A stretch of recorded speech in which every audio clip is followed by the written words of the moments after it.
তো এই হিন্দু সংস্কৃতির প্রভাব থেকে বের করে আনতে হলে তাওহীদ জানতে হবে। আর তাওহীদবিহীন আমল আল্লাহ সুবহানাহু তাআলার দরবারে কবুল হবে না।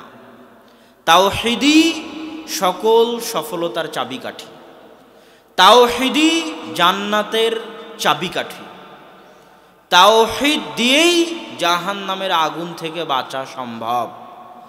শিরক আর তাওহীদ পরস্পর বিরোধী। যেখানে শিরক আছে ওখানে তাওহীদ নাই, যেখানে কবর মাজার আছে ওখানে তাওহীদ নাই, যেখানে বাড়িতে ছবি মূর্তি আছে ওখানে তাওহীদ নাই, যেখানে তাবিজ মাদুলি আছে ওখানে তাওহীদ নাই, যেখানে কুসংস্কার আছে, ভবিষ্যতের উপর বিশ্বাস আছে ওখানে তাওহীদ নাই।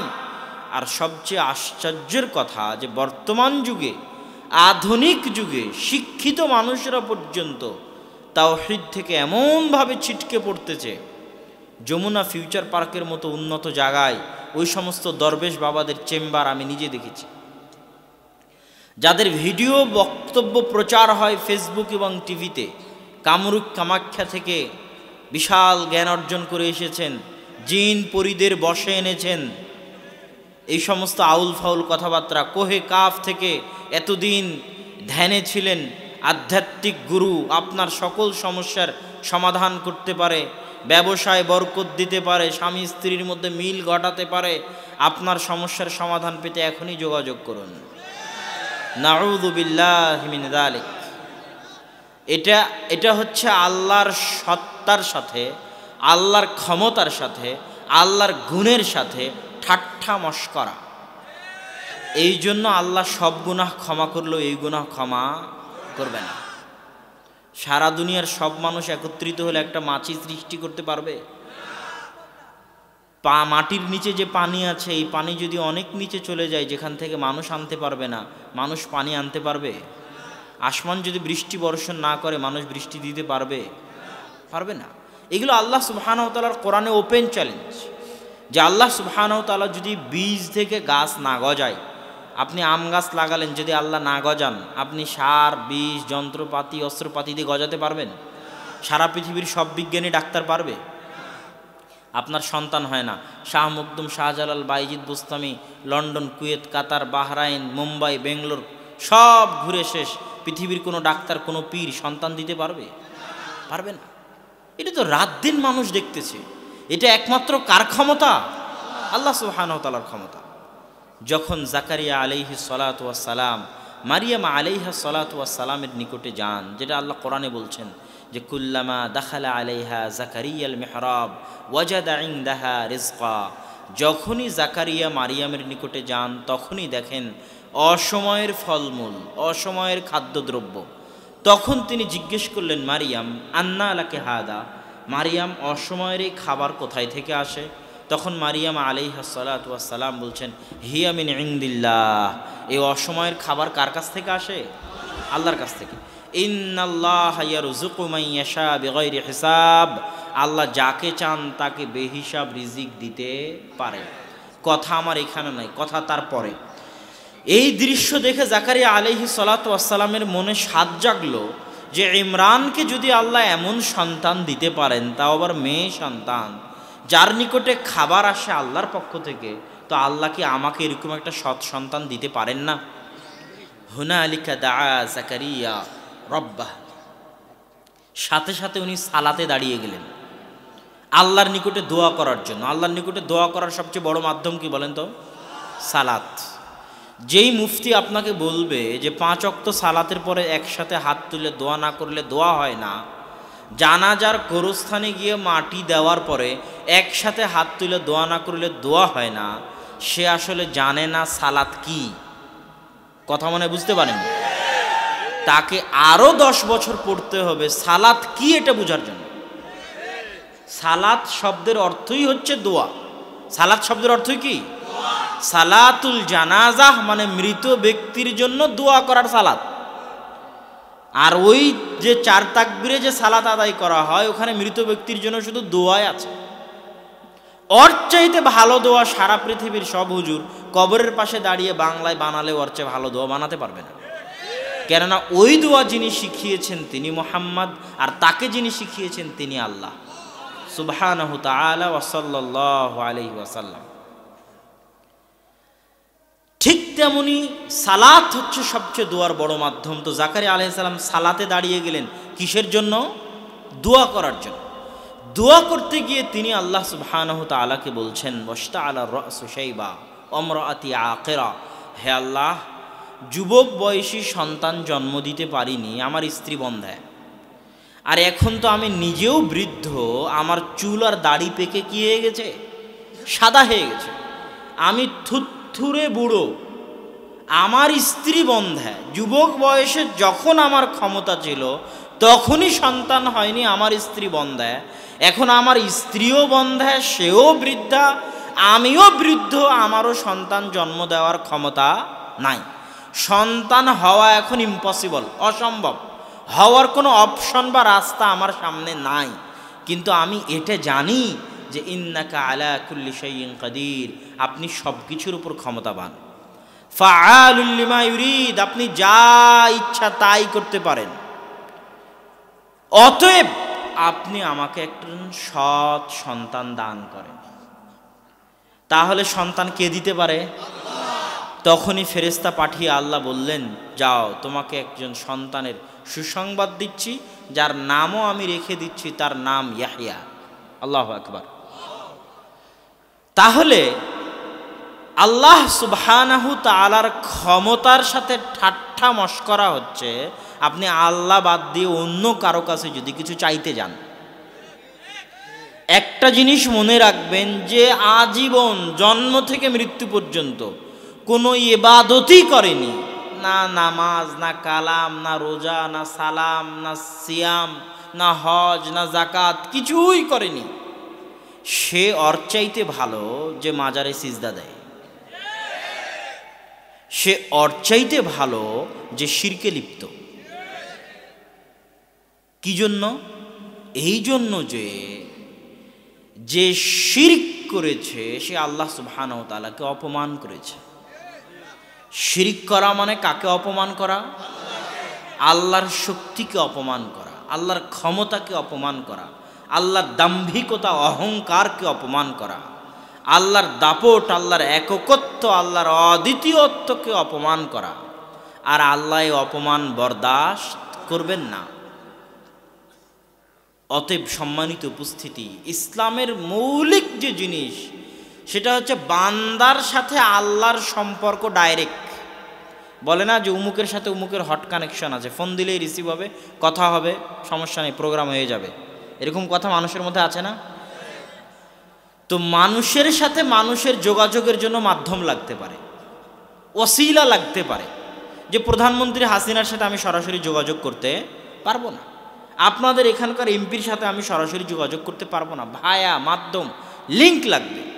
পৃথিবীর সব ধর্ম ব্যবসা করার জন্য, পৃথিবীর সব ধর্মের হুজুরেরা, সব ধর্মের পণ্ডিতেরা, হিন্দু ধর্মের পণ্ডিত বলেন আর বৌদ্ধ ইহুদি খ্রিস্টান ধর্মের পাদ্রী বলেন আর রাব্বি বলেন, যেই বলেন, সবাই নিজ নিজ ব্যবসাকে টিকিয়ে রাখার জন্য মানুষকে ভয় দেখায় এই বলে তুমি অনেক বড় গুনাহগার, আল্লাহর সাথে তুমি ডাইরেক্ট কথা বলতে পারবে না, তোমার জন্য রাব্বি লাগবে, পাদ্রী লাগবে, হুজুর লাগবে, পীর লাগবে, পণ্ডিত লাগবে, না হলে তুমি পারবে না, ব্রাহ্মণ লাগবে, না হলে তুমি পারবে না, বেদ তুমি পড়তে পারবে না, এটা একমাত্র ব্রাহ্মণ পড়তে পারে।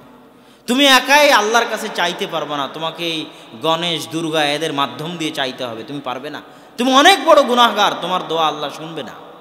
এটা হলো পৃথিবীর সবচেয়ে বড় ব্যবসা, 2 নাম্বার ব্যবসা। এই 2 নাম্বার ব্যবসার সবচেয়ে বড় শত্রু হচ্ছে ইসলাম। ইসলাম চিরদিন মানুষকে শিখিয়েছে যে বান্দার সাথে আল্লাহর সম্পর্ক ডাইরেক্ট।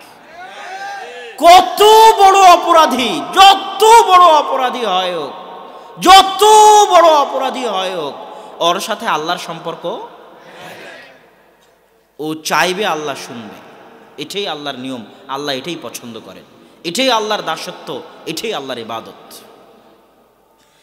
99 জনকে হত্যা করেছে, করে একজন আলেমের কাছে গেছে, আমি 99 জনকে হত্যা করেছি, ক্ষমার রাস্তা আছে কি? তখন সে বলছে না, ক্ষমার কোনো রাস্তা নেই। তখন ওকেও হত্যা করে দিয়েছে, 100টা পূর্ণ হয়ে গেছে। এখন ক্ষমার জন্য একজন বলেছে যে অমুক গ্রামে গেলে একজন আছে আলেম যে তোমাকে ক্ষমার রাস্তা বলে দিতে পারে। এখনও কি সে আল্লাহর কাছে ক্ষমা চেয়েছে? সে কিন্তু এখনও ক্ষমা চায়নি। হাদিসের ইবারতে স্পষ্ট প্রমাণ পাওয়া যায় সে এখনও আল্লাহ সুবহানাহু ওয়া তাআলার কাছে ক্ষমা চায়নি, চাওয়ার চেষ্টা করতেছে। চাওয়ার কি করতেছে? চেষ্টা করতেছে। পথিমধ্যে মৃত্যু হয়ে গেছে, জান্নাত জাহান্নামের ফেরেশতাদের গণ্ডগোল লেগে গেছে। আল্লাহ সুবহানাহু ওয়া তাআলা জমিনকে বললেন যে যেই গ্রামের দিকে যাচ্ছিল সেই গ্রামের জমিনকে বললেন তুমি একটু এদিকে এগিয়ে আসো, আর এই গ্রামকে বললেন তুমি একটু দূরে সরে যাও, আর ফেরেশতাদের বললেন তোমরা মেপে দেখো কোন গ্রামের বেশি নিকটবর্তী। যে গ্রামের দিকে তওবা করার জন্য যাচ্ছিল ওই গ্রামের দিকে যদি বেশি নিকটবর্তী হয় তাকে ক্ষমা করে দিয়ে জান্নাতে দিয়ে দাও। তো এই বান্দা আল্লাহর কাছে এখনো ক্ষমা চায়নি, চাওয়ার ইচ্ছা পোষণ করেছে মাত্র। আর সে আল্লাহর কাছে চায়নি, চাওয়ার চেষ্টা করেছে মাত্র।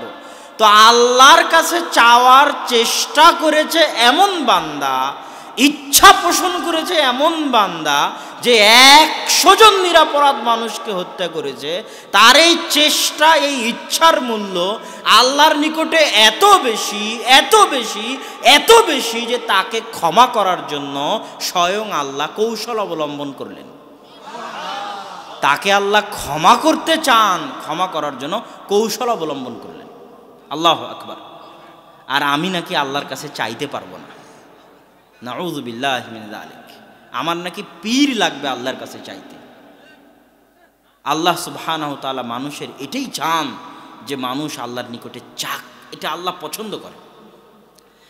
ইউনুস আলাইহিস সালাতু ওয়াস সালাম যখন মাছের পেটে, তখন তিনি বলছেন লা ইলাহা ইল্লা আনতা সুবহানাকা ইন্নী কুনতু মিনাজ জালিমিন। হে আল্লাহ, আপনি ব্যতীত কোনো সত্যিকার মাবুদ নেই, আর আমি অত্যাচারীদের অন্তর্ভুক্ত, নিজের উপর অত্যাচার করেছি। আল্লাহ বলছেন কোরআনে লাউলা ইউসাব্বিহ, যদি ইউনুস মাছের পেটে আমাকে না ডাকতো, লালাবিসা ফীহি ইলা ইয়াউমি ইউবাসুন, তাহলে আমি ইউনুসকে কিয়ামত পর্যন্ত মাছের পেটে রেখে দিতাম। তো ইউনুস আল্লাহর নবী, এটা কি আল্লাহ জানেন না? ইউনুস আলাইহিস সালাম না চাওয়ার পরেও, চাইলেন না, দোয়া করলেন না। ইউনুস আলাইহিস সালাম তো ভাবতে পারে আল্লাহ তো জানি যে আমি মাছের পেটে আছি, আল্লাহ বাঁচাবেন। কথা বুঝতে পারেননি মনে হয়। ইউনুস আলাইহিস সালাম তো ভাবতে পারেন যে আমি তো মাছের পেটে আছি, এটা তো আল্লাহ জানেন, আর আমি আল্লাহর নবী, অতএব আল্লাহ আমাকে কি করবেন? বাঁচাবেন। কিন্তু তিনি কিন্তু তা করেননি। তিনি কি করেছেন? চেয়েছেন। কেননা চাওয়া আল্লাহ পছন্দ করে। চাওয়া আল্লাহ কি করেন? পছন্দ করেন। ফেরাউনের নিকটে মুসা আলাইহিস সালাতু ওয়াস সালামকে আল্লাহ যেতে বললেন। মুসা আলাইহিস সালাতু ওয়াস সালাম বলছে আমার কয়েকটা সমস্যা, তার মধ্যে একটা সমস্যা আমার জিহ্বা পুড়ে গেছিল আগুনে, তোতলা আমি। আল্লাহ বললেন বলো রব্বিশ রাহলি সদরি ওয়ায়াসসিরলি আমরি ওয়াহলুল উকদাতাম মিন লিসানি ইয়াফকাহু কওলি। হে আল্লাহ, আপনি আমার অন্তরকে প্রশস্ত করে দিন, আমার কাজকে সহজ করে দিন, আমার জিহ্বায় যদি জড়তা থাকে দূর করে দিন। জিহ্বার জড়তা ভালো হয়ে গেল। মুসা আলাইহিস সালাতু ওয়াস সালাম, আল্লাহ আমি একাই যেতে ভয় পাচ্ছি, ফেরাউনের লোককে এক থাপ্পড় দিয়ে মেরে দিয়েছিলাম। আল্লাহ বলেন তোমার ভাইকে সাথে দিলাম, তোমার ভাইকে নিয়ে যাও। এবার আল্লাহ সুবহানাহু ওয়া তাআলা লাঠি দিলেন, মুজিজা দিলেন, ভাই দিলেন, মুখের জড়তা দূর করে দিলেন। এবার রওনা দিবেন মুসা আলাইহিস সালাম। তখন আল্লাহ সুবহানাহু ওয়া তাআলা বলছেন ওয়ালা তানিয়া ফি যিকরি, মুসা তুমি যাচ্ছ, তোমার সব ব্যবস্থা করে দিলাম, মুসার সাথে নরম ভাষায় কথা বলবো, সব শিখিয়ে দিলাম, তবে একটা জিনিস মনে রাখিও, আমাকে ডাকতে ভুলিও না। আমাকে ডাকতে যদি ভুলে যাও তাহলে সব কিছু উল্টে যাবে, কিছুই ঠিক থাকবে না। তাহলে মুসা আলাইহিস সালাতু ওয়াস সালামের নিকটেও আল্লাহ চান যে তিনি কাকে ডাকেন? আল্লাহ সুবহানাহু ওয়া তাআলাকে ডাকেন, তার নিকটে হাত উঠান, দোয়া করেন, তাকে স্মরণ করেন। এটাই আল্লাহ সুবহানাহু ওয়া তাআলার দাসত্ব। মানুষ মনে করে যে দাসত্ব কি? এটা আবার কেমন কথা যে আমি আল্লাহ সুবহানাহু ওয়া তাআলার দাস, আল্লাহ সুবহানাহু ওয়া তাআলার গোলাম। পৃথিবীর সকল মানুষ কোনো না কোনো কিছুর দাস, কোনো না কোনো কিছুর গোলাম। যেমন কেউ আছে ক্ষমতার গোলাম, ক্ষমতার দাস, কেউ আছে টাকার গোলাম, টাকার দাস, কেউ আছে নারীর গোলাম, নারীর দাস, কেউ আছে ফেসবুকের গোলাম, ফেসবুকের দাস, কেউ আছে মোবাইলের গোলাম, মোবাইলের দাস, কেউ আছে ফ্রি ফায়ার পাবজি গেমের গোলাম, তার দাস। কেউ আছে মদ সিগারেট জুয়ার গোলাম, ওর দাস। মদ সিগারেট জুয়া ছাড়া তার দিন পার হবে না। তাহলে প্রত্যেকটা মানুষ কোনো না কোনোভাবে কোনো না কোনো কিছুর কি দাস বা গোলাম। একমাত্র প্রকৃত স্বাধীন সেই যে 100-তে 100 আল্লাহর গোলাম, আল্লাহর দাস। যে 100-তে 100 আল্লাহর দাস, 100-তে 100 আল্লাহর গোলাম, ওর পায়ে ক্ষমতার দাসত্বের জিঞ্জির নাই, ওর পায়ে টাকার দাসত্বের জিঞ্জির নাই। আমি যদি 100-তে 100 আল্লাহর গোলাম হই, তাহলে কি ক্ষমতার লোভ আমাকে আটকাতে পারবে? টাকার লোভ আমাকে আটকাতে পারবে? পারবে না। আবু বকর, ওমর, ওসমান, আলী, খালিদ বিন ওয়ালিদ, আমর ইবনুল আস, তারা কেমনে অর্ধ পৃথিবী জয় করলেন? কিসের জাদুর কাঠি ছিল তাদের কাছে? তারা 100-তে 100 আল্লাহর গোলাম ছিলেন। আর 100-তে 100 আল্লাহর গোলাম হওয়ার জন্য তাদের কোনো পিছু টান ছিল না। পৃথিবীর কোনো দাসত্বের জিঞ্জির তাদের পায়ে বাঁধা ছিল না। না ক্ষমতা, না নারী, না টাকা, না সম্মান, না মর্যাদা, না বাড়ি গাড়ি, না স্ত্রী পুত্র, না সন্তান সন্ততি, না কিছু, কোনো কিছুর দাসত্বের জিঞ্জিরের বেড়ি তাদের পায়ে বাঁধা ছিল না। এই জন্য রোম পারস্য সাম্রাজ্যের মতো শক্তিশালী সাম্রাজ্য তাদের পায়ের নিচে ধূলিসাৎ হয়ে গেছে। সম্মানিত উপস্থিতি, তো আমরা আলোচনা করছিলাম আব্দুল আলিম ভাইয়ের তাওহীদের আলোচনার পাশাপাশি দুই একটা কথা, তার মধ্যে একটা কথা দিয়ে শেষ করি। কিয়ামতের মাঠ এত ভয়াবহ, এত ভয়াবহ, এত ভয়াবহ যে কিয়ামতের মাঠে নবী রাসূলগণ পর্যন্ত কিছু করতে পারবেন না। অগণিত হাদিস আছে, তার মধ্যে একটা হাদিস, আল্লাহ সুবহানাহু তাআলা কিয়ামতের মাঠে বিচার শুরু করবেন না। কি শুরু করবেন না? বিচারই শুরু করবেন না। এটা আল্লাহর এক আজীব ক্ষমতা, অহংকার যে আল্লাহ বিচারই শুরু করবেন না। মানুষ হয়রান হয়ে যাবে, ক্লান্ত পরিশ্রান্ত হয়ে যাবে। বিচার কেন শুরু হচ্ছে না? এত ক্লান্ত হয়ে যাবে যে মানুষ মনে মনে ভাবতে থাকবে জাহান্নাম হলেও হোক, কিন্তু বিচার হয়ে যাক। কথা বুঝতে পেরেছেন কি? এত ক্লান্ত হয়ে যাবে মানুষ। মুমিনেরাও ক্লান্ত হয়ে যাবে, যেটা হয় হোক কিন্তু বিচার হোক। তখন মুমিনেরা ঘুরতে ঘুরতে আদম আলাইহিস সালামের নিকটে যাবে, বলবে আল্লাহ আপনাকে নিজে হাতে সৃষ্টি করেছে, আল্লাহ আপনাকে জান্নাতে রেখেছে, আপনি একটু আল্লাহর সাথে কথা বলেন না। আদম আলাইহিস সালাম বলবেন, শোনো, আল্লাহ আজ আমার উপর এত রাগান্বিত, ইতিপূর্বে কোনো দিন এত রাগান্বিত হননি। আমার সাহস নাই যে আমি আল্লাহর সাথে কথা বলবো। আল্লাহু আকবার। তোমরা যাও নূহের নিকটে, তারা নূহের নিকটে যাবে, নূহ আলাইহিস সালাম একই কথা বলবেন। তোমরা যাও মুসার নিকটে, মুসা আলাইহিস সালাম একই কথা বলবেন। ইব্রাহিমের নিকটে ইব্রাহিম আলাইহিস সালাম একই কথা বলবেন। ঈসা আলাইহিস সালামের নিকটে ঈসা আলাইহিস সালাম একই কথা বলবেন। সবাই চলে আসবে মুহাম্মদ সাল্লাল্লাহু আলাইহি ওয়াসাল্লামের নিকটে। মুহাম্মদ সাল্লাল্লাহু আলাইহি ওয়াসাল্লামও সরাসরি আল্লাহর সাথে কথা বলা শুরু করবেন না। কেন? কিয়ামতের মাঠে আল্লাহর আত্মমর্যাদা, আল্লাহ সুবহানাহু তাআলার ক্ষমতা, আল্লাহ সুবহানাহু তাআলার দাম্ভিকতা, আল্লাহ সুবহানাহু তাআলার রাজত্ব, আল্লাহ সুবহানাহু তাআলার আত্মমর্যাদা এত বেশি থাকবে যে মুহাম্মদ সাল্লাল্লাহু আলাইহি ওয়াসাল্লামও ওই পর্যায়ে সরাসরি আল্লাহর সাথে কথা বলার সাহস করবেন না। তিনি সরাসরি সিজদায় পড়ে যাবেন। কতক্ষণ তিনি সিজদায় থাকবেন তা তিনি নিজেও জানেন না। আল্লাহ যখন বলবেন ইরফা রাসাক সাল তুতা ওয়াশফা তুশফা, মাথা উঠাও, চাও দেওয়া হবে, সুপারিশ করো গ্রহণ করা হবে, তখন তিনি মাথা উঠাবেন। তো যেই কিয়ামতের মাঠে আদম, মুসা, ঈসা, নূহ, ইব্রাহিম আলাইহিমুস সালাতু ওয়াস সালাম কথা বলতে পারেন না, সেই গ্রামে নাকি বাংলাদেশের ল্যাংটা বাবা ওই কিয়ামতের মাঠে কথা বলবে। ওই কিয়ামতের মাঠে নাকি বাংলাদেশের পীর জাহাজ দিয়ে নিয়ে যাবে। ওই কিয়ামতের মাঠে নাকি পীরের মুরিদ হলে আপনি জান্নাতে চলে যাবেন। নাউযু বিল্লাহি মিন যালিক। এর চাইতে বড় অপমানজনক কথা নবীদের জন্য হতে পারে না। সম্মানিত উপস্থিতি, অতএব চাঁদপুরবাসীর প্রতি আমাদের উদাত্ত আহ্বান, ফিরে আসতে হবে তাওহীদের পথে, ফিরে আসতে হবে আল্লাহর দাসত্বের পথে, ফিরে আসতে হবে শিরকে মুক্ত জীবন যাপনে, ফিরে আসতে হবে বেদাত মুক্ত জীবন যাপনে। আল্লাহ যেন আমাদের তৌফিক দান করে। আল্লাহুম্মা আমিন। আজকে আমার বক্তব্যের সংক্ষিপ্ত বিষয়বস্তু রিজিক। রিজিক এমন এক জিনিস যেটা সম্পর্কে এমন কেউ পৃথিবীতে নাই যারা চিন্তিত নয়, যারা দুশ্চিন্তাগ্রস্ত নয়, যারা ভাবে না, কল্পনা করে না। এখানে উপস্থিত যারা আছে তারাও ভাবে কাল কি খাবো, 1 মাস পরে কি খাবো, সংসার কিভাবে চলবে। আমরাও চিন্তা করি আমি কি খাবো, সংসার কিভাবে চলবে। তো রিজিক এমন এক জিনিস যেটা নিয়ে সবাই চিন্তিত।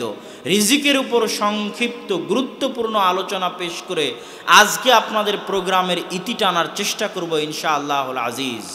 রিজিক কি? রিজিক কি আমি শুধু যেটা খাই সেটা রিজিক? আপনাদেরকে কথা বলতে হবে। আমি কি শুধু যেটা খাই সেটা রিজিক? রিজিক হচ্ছে মানুষ তার সারা জীবনে যা কিছু অর্জন করে, সম্মান, মর্যাদা, পদ, সন্তান সন্ততি, স্ত্রী পুত্র, টাকা পয়সা, ধন দৌলত, খাদ্যদ্রব্য, জ্ঞান, মান মর্যাদা, সব কিছু রিজিকের অন্তর্ভুক্ত। আপনার সন্তান, আল্লাহ আপনাকে যে কয়টা সন্তান দিয়েছে এটা আপনার কিসের অন্তর্ভুক্ত? আপনি যে মেয়েকে বিবাহ করেছেন এটা আপনার কিসের অন্তর্ভুক্ত? আপনি যতটুকু জ্ঞান অর্জন করেছেন এটা কিসের অন্তর্ভুক্ত? আপনি সমাজে যতটুকু মান মর্যাদা সম্মানের অধিকারী এটা কিসের অন্তর্ভুক্ত? আপনি যে পদে বসে আছেন এটা কিসের অন্তর্ভুক্ত? রিজিকের অন্তর্ভুক্ত। তারপরের মন্তব্য, রিজিক পৃথিবীর নিষ্ঠুর বাস্তবতার সাথে রিজিকের সম্পর্ক। আল্লাহ সুবহানাহু ওয়া তাআলা পবিত্র কোরআন মাজিদে বলছেন, আলহাকুমুত তাকাসুর, ধন সম্পদ নিয়ে পরস্পরের প্রতিযোগিতা, পরস্পরের পাল্লা, টাকা পয়সা নিয়ে পরস্পরের প্রতিযোগিতা, পরস্পরের পাল্লা মানুষকে ভুলিয়ে রাখে মানুষের আসল লক্ষ্য উদ্দেশ্য থেকে। আলহাকুমুত তাকাসুর, একটা ছোট বাচ্চা কাঁদতেছে, আপনি তার কান্না থেকে ভুলিয়ে রাখার জন্য তার হাতে মোবাইল দিলেন, সে কান্না ভুলে গেল, কি চাচ্ছিল সেটা ভুলে গেল। তো আল্লাহ আপনাকে রুহের জগৎ থেকে পাঠিয়েছে, আপনার লক্ষ্য হচ্ছে জান্নাত জাহান্নাম, হয় জান্নাতে না হয় জাহান্নামে। রাজশাহী থেকে রওনা দিয়েছি, কোথায় এসে থামবো? চাঁদপুর পালাখালে এসে থামবো, বুঝতে পারেননি? রাস্তার মধ্যে ঢাকায় একজন সাপের খেলা দেখতে লাগলো, আমি ওখানে বসে ভুলে গেলাম যে আমাকে চাঁদপুর যেতে হবে। বুঝতে পেরেছেন কি? এটা হচ্ছে আল্লাহ ভুলিয়ে দেওয়া। আল্লাহ রুহের জগৎ থেকে পাঠালো, কোথায় যেতে হবে? জান্নাতে না হয় জাহান্নামে। দুনিয়ায় এসে দুনিয়ার ধন সম্পদ, ঐশ্বর্য, টাকা পয়সা দেখে আমি ভুলে গেলাম যে আসলে আমাকে কি জন্য পাঠানো হয়েছিল। এটাই হচ্ছে আলহাকুমুত তাকাসুর, তোমাদের আসল লক্ষ্য উদ্দেশ্য ভুলিয়ে রেখেছে ধন সম্পদের নেশা। হাত্তা যুরতুমুল মাকাবির, যতক্ষণ না তোমাদের মুখে, তোমাদের পেটে মাটি চাপা পড়ে, কবরের মাটি। দুনিয়ার নিষ্ঠুর বাস্তবতা বলতে গিয়ে রাসূল সাল্লাল্লাহু আলাইহি ওয়াসাল্লাম বলছেন, ইয়াকুলু ইবনু আদম মালি মালি মালি, আদম সন্তান বলে আমার টাকা, আমার টাকা, আমার টাকা। অথচ হে আদম সন্তান, মা আকালা ফা আফনা, আদম সন্তান যা খায় তা হজম হয়ে যায়। মা লাবিসা ফা আবলা, যা পরে তা পুরাতন হয়ে যায়। আজ থেকে 7 দিন আগে যা খেয়েছিলেন তা এখন পেটে আছে?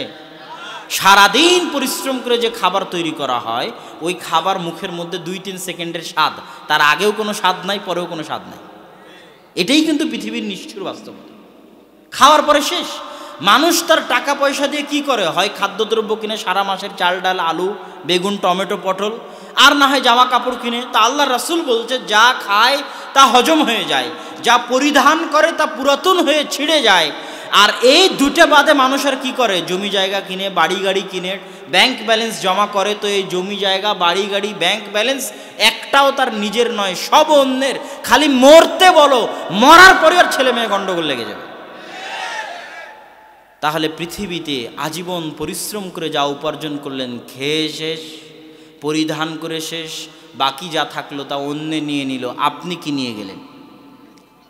ইবনুল কাইয়িম রাহিমাহুল্লাহ বলছেন, দুনিয়াতে মানুষ 100 বছর বসবাস করে, কিন্তু পরকালে গিয়ে দেখে মাত্র 1 মাস বসবাস করেছিল। দুনিয়াতে মানুষ কোটি টাকার মালিক হয়, কিন্তু পরকালে গিয়ে দেখে মাত্র 100 টাকার মালিক ছিল দুনিয়াতে। ইবনুল কাইয়িম রাহিমাহুল্লাহ বলছেন, কিভাবে?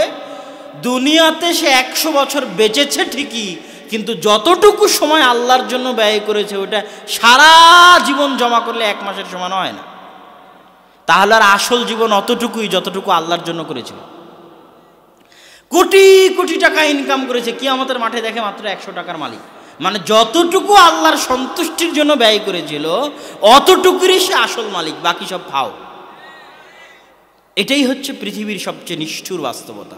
আপনি বলবেন তাহলে দুনিয়াবি কাজ, দুনিয়াবি কাজও আপনি নেকিতে পরিণত করতে পারেন নিয়ত দিয়ে।